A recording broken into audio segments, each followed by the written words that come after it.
ചോദ്യം number 273 Shrimati K K Shailaja teacher, ബഹുമാനപ്പെട്ട ഉന്നത വിദ്യാഭ്യാസം സാമൂഹ്യനീതി വകുപ്പ് മന്ത്രി. സർ, കേരളം ഉന്നത വിദ്യാഭ്യാസ മേഖലയിൽ നിലവിൽ നടപ്പിൽ വരുത്തിക്കൊണ്ടിരിക്കുന്ന കരിക്കുലം പരിഷ്കരണം, 4 വർഷ ബിരുദ പ്രോഗ്രാം തുടങ്ങിയ വിവിധങ്ങളായിട്ടുള്ള പരിഷ്കാരങ്ങൾ ശ്യാം ബി മേനോൻ അധ്യക്ഷനായ ഉന്നത വിദ്യാഭ്യാസ പരിഷ്കരണ കമ്മീഷനും പ്രൊഫസർ സുരേഷ് ദാസ് അധ്യക്ഷനായ ഹയർ എഡ്യൂക്കേഷൻ കരിക്കുലം കമ്മിറ്റിയും മുൻപോട്ട് വച്ച കരിക്കുലം ഫ്രെയിംവർക്കിൻ്റെ അടിസ്ഥാനത്തിൽ രൂപപ്പെടുത്തിയിട്ടുള്ളതാണ്. മികവിനും ഗുണനിലവാരത്തിനുമൊപ്പം പ്രാപ്യതയും തുല്യതയും കൂടി അടിസ്ഥാനമാക്കി വേണം ഉന്നത വിദ്യാഭ്യാസ രംഗത്തെ മികവ് വിലയിരുത്താൻ എന്നാണ് കേരളം മുൻപോട്ട് വയ്ക്കുന്ന കാഴ്ചപ്പാട്. പുത്തൻ വിദ്യാഭ്യാസ നയം ഊന്നൽ നൽകുന്നത് വേദകാലഘട്ടത്തിലും പൗരാണിക കാലഘട്ടത്തിലുമുള്ള ഇന്ത്യയിൽ നിന്നുമുള്ള അറിവുകളിൽ ഊന്നുന്ന പാഠ്യപദ്ധതിയാണ്. ഇന്ത്യൻ നോളജ് സിസ്റ്റം എന്ന പേരിൽ പുരാണങ്ങളും ഇതിഹാസങ്ങളും ആധാരമാക്കിയുള്ള കാര്യങ്ങൾ ഉൾപ്പെട്ട പാഠ്യപദ്ധതിയാണ് NEP വിഭാവനം ചെയ്യുന്നത്. എന്നാൽ സാംസ്കാരിക വൈവിധ്യത്തിലും വൈജാത്യങ്ങളിലും ഭരണഘടനാ മൂല്യങ്ങളിലും ഊന്നി നിന്നുകൊണ്ട് ഡിജിറ്റൽ സാക്ഷരത, സംരംഭകത്വം, സുസ്ഥിരത, ജനാധിപത്യം, പൗരബോധം, ജെൻഡർ അവബോധം, സമഭാവന, മതനിരപേക്ഷത, ശാസ്ത്രബോധം എന്നിവയുള്ള ഒരു പുതുതലമുറയെ രൂപവൽക്കരിക്കേണ്ട ഉത്തരവാദിത്തമാണ് പാഠ്യപദ്ധതി പരിഷ്കരണത്തിലൂടെ കേരളം ലക്ഷ്യം വയ്ക്കുന്നത്. ഭൂരിപക്ഷം പേരെയും സമഗ്രമായ വിദ്യാഭ്യാസം പൂർത്തിയാകുന്നതിന് മുൻപ് ഏതെങ്കിലും തരത്തിലുള്ള തൊഴിൽ പരിശീലനവും തൊഴിൽ പരിചയ സർട്ടിഫിക്കറ്റും നൽകിക്കൊണ്ട് ഉന്നത വിദ്യാഭ്യാസ മേഖലയിൽ നിന്ന് ഒഴിവാക്കുക എന്നതാണ് NEPയുടെ മുഖ്യ ലക്ഷ്യങ്ങളിലൊന്ന്. ഒരു ചെറിയ ശതമാനത്തിന് മാത്രം സമഗ്ര വിദ്യാഭ്യാസം നൽകുകയും ബാക്കിയുള്ള മഹാഭൂരിപക്ഷത്തിനും തൊഴിൽ ക്ഷമത വർദ്ധിപ്പിക്കാൻ ആവശ്യമുള്ള സ്കില്ലുകൾ മാത്രം നൽകി കമ്പോളത്തിനാവശ്യമായ തൊഴിൽ സേനയുടെ ഭാഗമാക്കി മാറ്റുകയും ചെയ്യുക എന്ന ആശയത്തിലാണ് NEP കേന്ദ്രീകരിക്കുന്നത്. ഇതിൻ്റെ ഭാഗമായാണ് 1-ാം വർഷം സർട്ടിഫിക്കറ്റ്, 2-ാം വർഷം ഡിപ്ലോമ തുടങ്ങിയ നിർദ്ദേശങ്ങൾ UGC ഫ്രെയിംവർക്കിൻ്റെ ഭാഗമാകുന്നത്. എന്നാൽ സംസ്ഥാനത്തെ മുഴുവൻ കോളേജുകളിലും 24-25 അധ്യയന വർഷം മുതൽ 3 വർഷം കഴിയുമ്പോൾ ബിരുദവും 4-ാം വർഷം തുടർന്ന് ക്യാപ്സ്റ്റോൺ പ്രൊജക്റ്റുള്ള ഓണേഴ്സ് ബിരുദവും നേടാൻ കഴിയുന്ന വിധത്തിൽ റിസർച്ച് താൽപ്പര്യമുള്ളവർക്ക് ഓണേഴ്സ് വിത്ത് റിസർച്ച് ബിരുദം നേടാനും കഴിയുന്ന തരത്തിലുള്ള ബിരുദ പ്രോഗ്രാമിന്റെ ഘടനയിലേക്കാണ് നാം മാറുന്നത്. അറിവ് നേടുന്നതിനോടൊപ്പം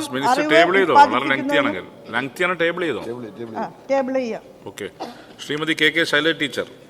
സർ, കേരളത്തെ ഒരു വിജ്ഞാന സമൂഹമായി പരിവർത്തിപ്പിക്കുക എന്ന ലക്ഷ്യത്തോടു കൂടി ബഹുമാന്യായ മന്ത്രിയുടെ നേതൃത്വത്തിൽ ഉന്നത വിദ്യാഭ്യാസ മേഖലയിൽ നടത്തുന്ന പരിശ്രമങ്ങളെ അഭിനന്ദിക്കുകയാണ്.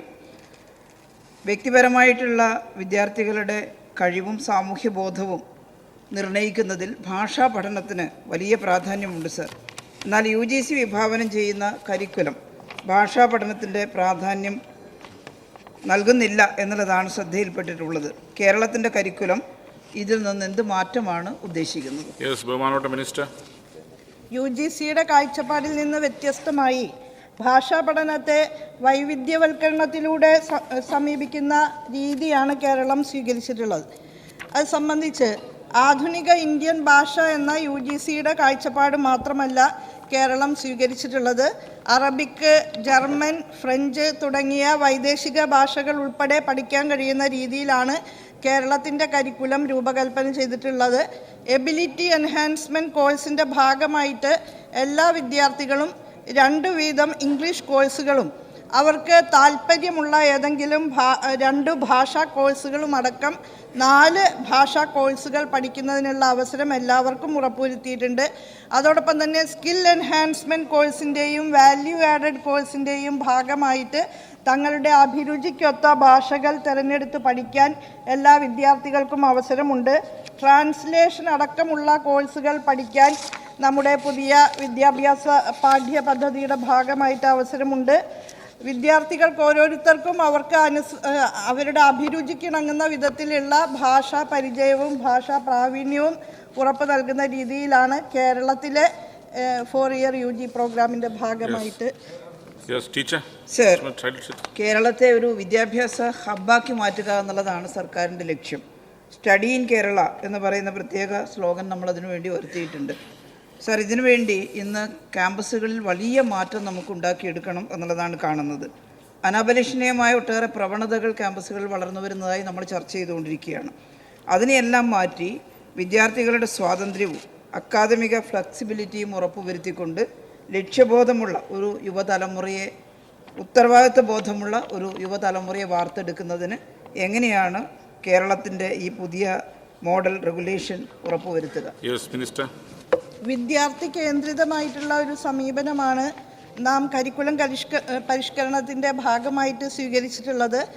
പുതിയ കാലത്തിനും പുതിയ ലോകത്തിനും ഇണങ്ങുന്ന തരത്തിൽ തങ്ങളുടെ അഭിരുചിക്കും അക്കാദമിക് താൽപ്പര്യങ്ങൾക്കും കരിയർ താൽപ്പര്യങ്ങൾക്കും അനുസൃതമായ വിധത്തിൽ സ്വയം തങ്ങളുടെ ബിരുദ പാഠ്യപദ്ധതിയുമായി ബന്ധപ്പെട്ട് സ്വയം രൂപകൽപ്പന ചെയ്യാനുള്ള സ്വാതന്ത്ര്യം വിദ്യാർത്ഥികൾക്ക് ഉറപ്പാക്കുന്നു എന്നുള്ളതാണ് ഇതിൻ്റെ പ്രത്യേകത. മുൻകാലങ്ങളിൽ കെമിസ്ട്രിയോടൊപ്പം ഫിസിക്സും കണക്കും പഠിക്കണമെന്ന് നിർബന്ധമായിരുന്നെങ്കിൽ ഇപ്പോൾ കെമിസ്ട്രിയോടൊപ്പം ഫിസിക്സും സംഗീതവും പഠിക്കാം, അതല്ലെങ്കിൽ ഫിസിക്സും ഇലക്ട്രോണിക്സും പഠിക്കാം. അങ്ങനെ വലിയ രീതിയിലുള്ള വിപുലമായ ചോയ്സ് വിദ്യാർത്ഥികളെ സംബന്ധിച്ചിടത്തോളം ഉണ്ട്. അതുമാത്രമല്ല, തങ്ങളുടെ പഠനം ഏത് വിധത്തിലായിരിക്കണം എന്ന് രൂപകൽപ്പന ചെയ്യാൻ അക്കാദമിക് കൗൺസിലർമാരുടെ സഹായത്തോടു കൂടി വിദ്യാർത്ഥികൾക്ക് തന്നെ സാധ്യമാകുന്ന നില ഉണ്ട്. ഒപ്പം തന്നെ ഓൺലൈൻ കോഴ്സുകൾ തിരഞ്ഞെടുത്ത് പഠിക്കുന്നതിനുള്ള സ്വാതന്ത്ര്യവും കുട്ടികൾക്ക് നൽകുന്നുണ്ട്. അതിനനുസൃതമായ രീതിയിൽ സർവകലാശാല നിയമങ്ങളും ചട്ടങ്ങളും പരിഷ്കരിക്കുന്ന പ്രവർത്തനങ്ങളിൽ ഇപ്പോൾ ഏർപ്പെട്ടുകൊണ്ടിരിക്കുകയാണ്. അക്കാദമിക് സമൂഹത്തിന് അതിവേഗം സേവനങ്ങൾ ലഭ്യമാക്കുക എന്നുള്ളതാണ്, ഈസ് ഓഫ് ഡൂയിങ് എഡ്യൂക്കേഷൻ എന്നുള്ളതാണ് നമ്മുടെ ലക്ഷ്യം. അതനുസരിച്ച് പരമാവധി സേവനങ്ങൾ ഓൺലൈനിലാക്കുന്നുണ്ട്.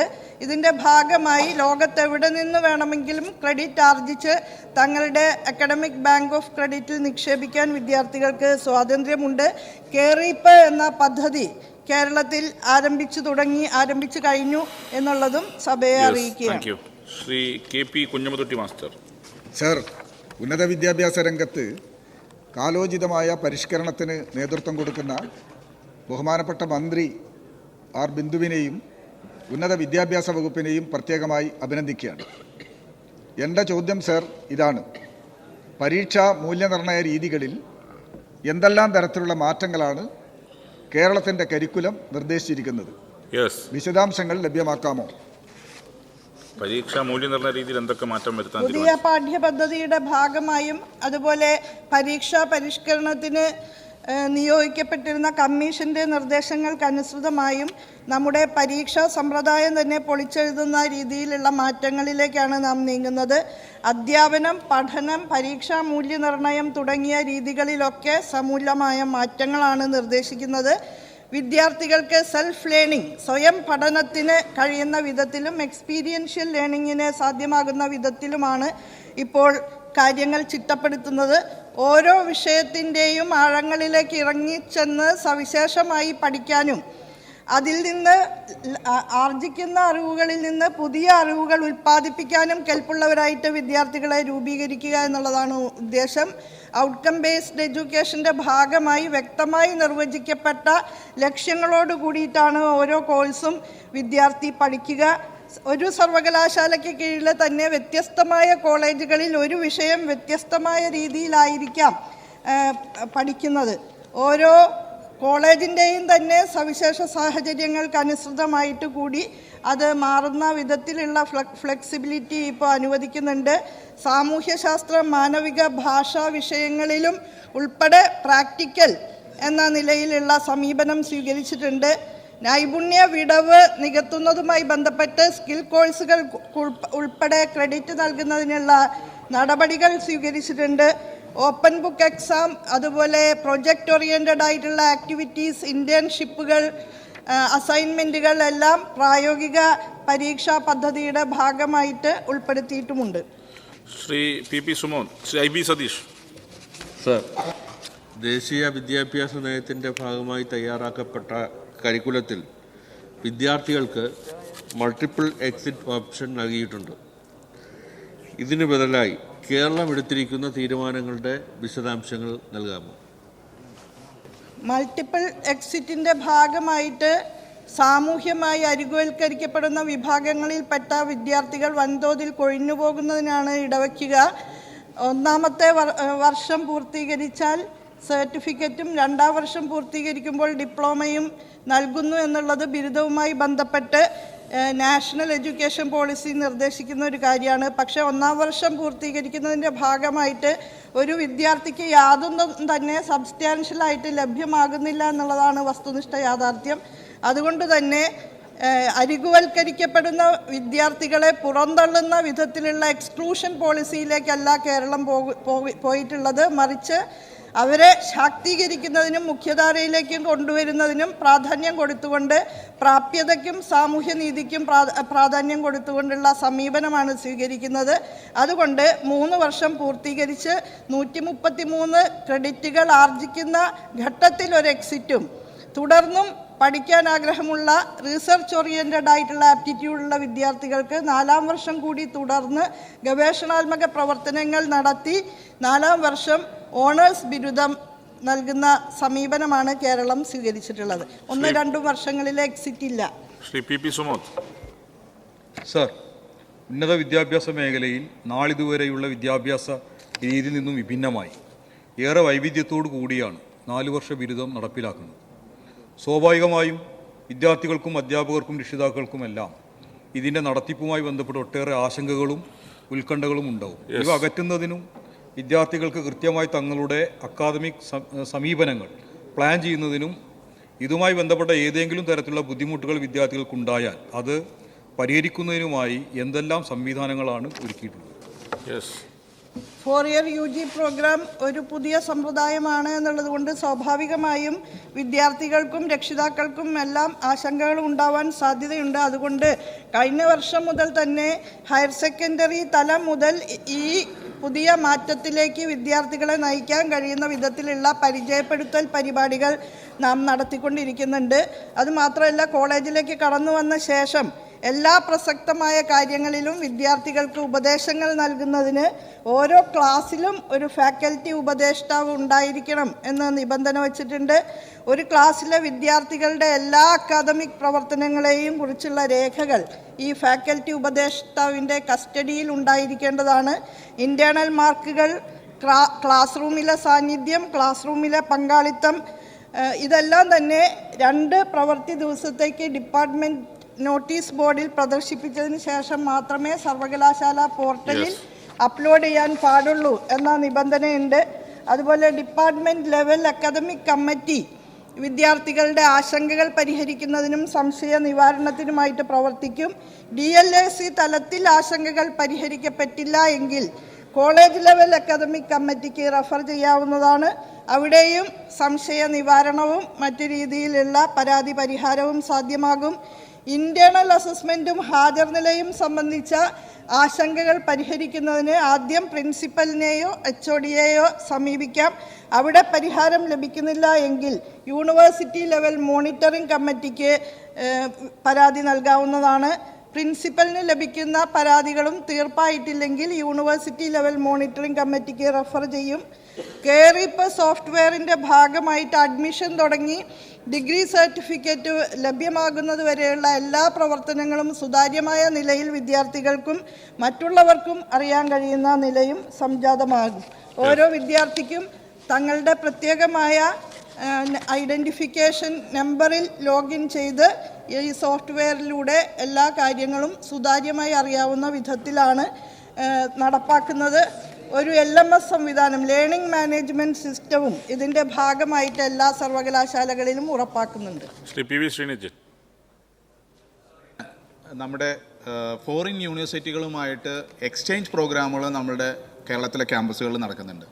പക്ഷേ പല ക്യാമ്പസുകളും, കേരളത്തിലെ മികച്ച ക്യാമ്പസുകളിൽ ഇവിടെ പഠിക്കുന്ന ഒരു കുട്ടിക്ക് മറ്റൊരു കോളേജിൽ പോകുന്നതിന് വേണ്ടിയിട്ടുള്ള അവസരം ഒരുക്കുന്നതിന് വേണ്ടി നമ്മളൊരു എക്സ്ചേഞ്ച് പ്രോഗ്രാം കേരളത്തിലെ കോളേജുകളും സർവകലാശാലകളും തമ്മിൽ നടത്താൻ ഗവൺമെൻറ് കഴിയുമോ എന്നാണ് എൻ്റെ ചോദ്യം. തീർച്ചയായും നല്ലൊരാശയമാണ് ബഹുമാനപ്പെട്ട മെമ്പർ മുമ്പോട്ട് വച്ചിട്ടുള്ളത്. ഇപ്പോൾ ധാരാളം ട്വിന്നിങ് പ്രോഗ്രാമുകളും ഫാക്കൽറ്റി എക്സ്ചേഞ്ച് പ്രോഗ്രാമുകളും സ്റ്റുഡൻറ്റ് എക്സ്ചേഞ്ച് പ്രോഗ്രാമുകളും വിവിധ രാജ്യങ്ങളുമായും വിവിധ സംസ്ഥാനങ്ങളിലെ യൂണിവേഴ്സിറ്റികളുമായി ബന്ധപ്പെട്ടും നടന്നു വരുന്നുണ്ട്. നമ്മുടെ എല്ലാ യൂണിവേഴ്സിറ്റികളിലും മിക്കവാറും ഡിപ്പാർട്ട്മെൻറ്റുകൾ അത്തരം പ്രവർത്തനങ്ങൾ ഇതിനകം ഏറ്റെടുത്ത് കഴിഞ്ഞിട്ടുണ്ട്. ഇവിടെ സൂചിപ്പിച്ചതുപോലെ സംസ്ഥാനത്ത് തന്നെ വിവിധ കോളേജുകൾ തമ്മിലുള്ള നോളജ് ട്രാൻസാക്ഷനുള്ള സംവിധാനം തീർച്ചയായും നമ്മൾ ഉറപ്പാക്കാം. ക്ലസ്റ്റർ കോളേജുകളും കോൺസ്റ്റിറ്റ്യൂവൻ്റ് കോളേജുകളുമെല്ലാം കൂടുതൽ നല്ല നിലയിൽ മുന്നോട്ട് പോകുമ്പോൾ സ്വാഭാവികമായും റിസോഴ്സ് ഷെയറിങ്ങും നോളജ് ഷെയറിങ്ങും സാധ്യമാകാവുന്നതാണ്.